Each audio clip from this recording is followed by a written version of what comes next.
Hi there, I'm McDermott. So the Ratchet & Clank series has been around for quite a while now, and with the full-fledged animated film on the horizon, I thought there is no better time than now to take a look back at the first entry in the series and see how it holds up after all these years. Let's begin.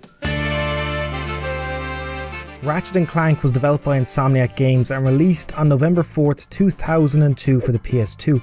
It tells the story of an unlikely partnership between a hot-headed Lombax named Ratchet and a calculated assembly line runaway named Clank. The two join forces to stop Chairman Drek, who plans on ripping chunks off of planets, sending them out of orbit and into the sun, in order to create a new planet as his homeworld has succumbed to extreme pollution, which they brought on themselves by refusing to shut down plants. At first I thought this might be a reference to the greed of wealthy businessmen who will stop at nothing to turn a profit. It might still be, but more than likely, bad guy is bad because the game needs a bad guy to do bad things so good guy can stop him. Simple framework, but the characters along the way add so much more to the story. And blast it!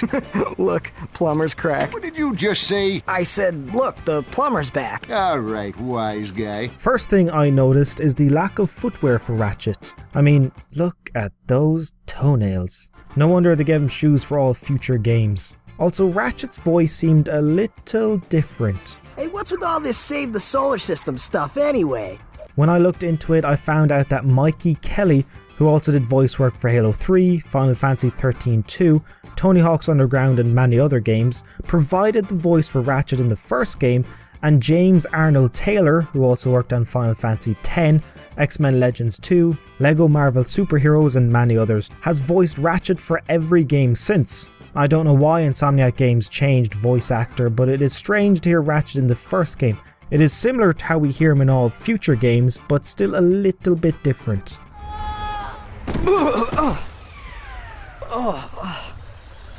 Clank? Where are you? Oh, sorry about that. There is one aspect of Ratchet & Clank that really bothered me, and that's the lack of strafe. In every other game, Ratchet can move side to side while facing an enemy. It is such a thrill to see gunfire whiz by as I fire back Matrix style. However, this is not the case in the first game. In order to fire at an enemy, Ratchet has to be running towards them so they are in his crosshairs, and then either stop and shoot or shoot on the run. That wouldn't be such an issue if some enemies didn't have projectiles and were firing right back at me. So I am essentially running into gunfire to get them in my crosshairs. An alternative is to avoid their fire by running sideways and then facing them. That would be a lot less cumbersome if the camera didn't turn so slowly, even when set to fast. This is not fast.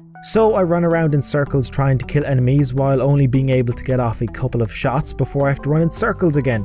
It got really bad when enemies chased me and I couldn't turn to face them as they would hit me. And thanks to the awful checkpoints, dying is made even worse. These checkpoints are absolutely brutal in places. When I do get some space, swiveling the camera takes what seems like ages. In the thick of a fight when I am down to my last health point, this is incredibly frustrating, especially when I die and I feel like the game is holding me back with lethargic controls. Luckily, Insomniac tightened them up in later games, but the first entry in the series feels sluggish. The two of you make me sick!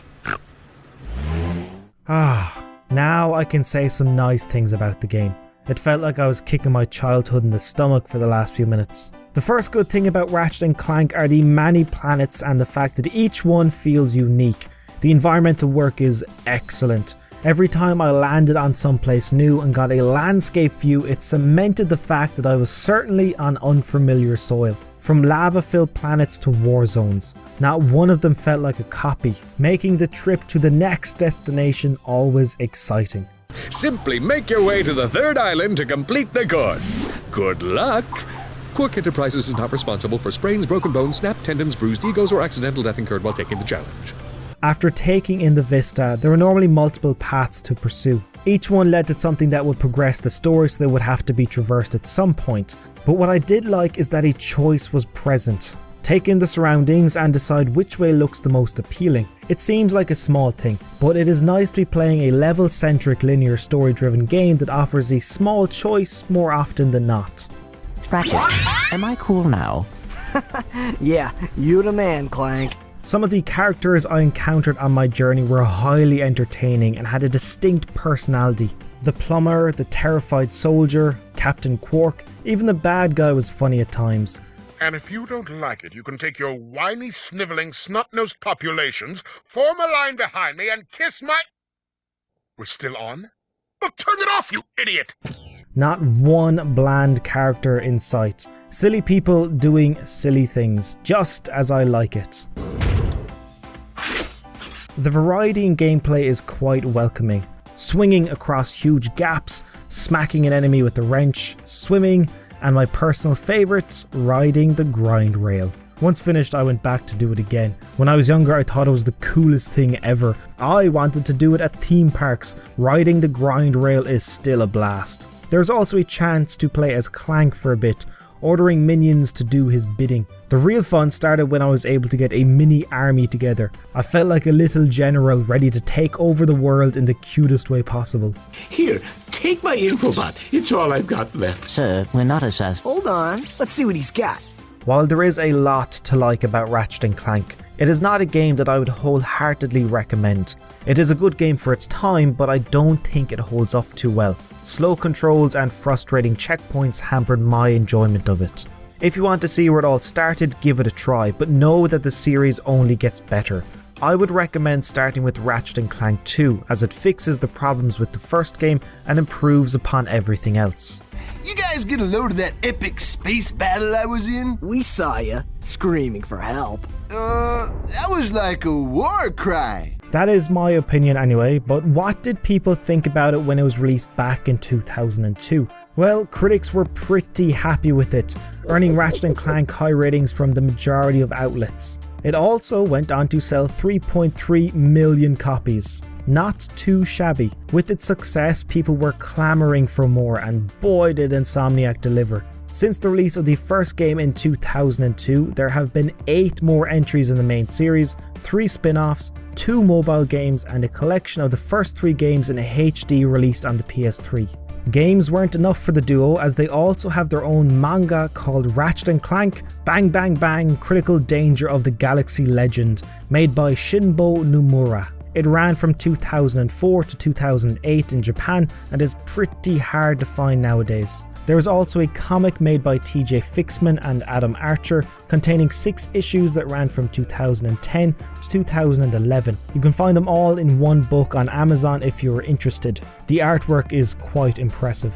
Further cementing how big of a franchise Ratchet & Clank is, in 2011 the first of multiple series of action figures were released. These can range in price from €20 all the way up to $130. Also on the horizon is the Ratchet & Clank animated feature-length film. It is being developed by Blockade Entertainment and Rainmaker Entertainment. Insomniac Games are also heavily involved with its creation, and the main cast from the games will be lending their voices. The film will be a semi-retelling of the story from the first game, but other characters will be brought into the fold too, like Dr. Nefarious and the Galactic Rangers. It is set for release in the first half of 2015, so not much longer to wait.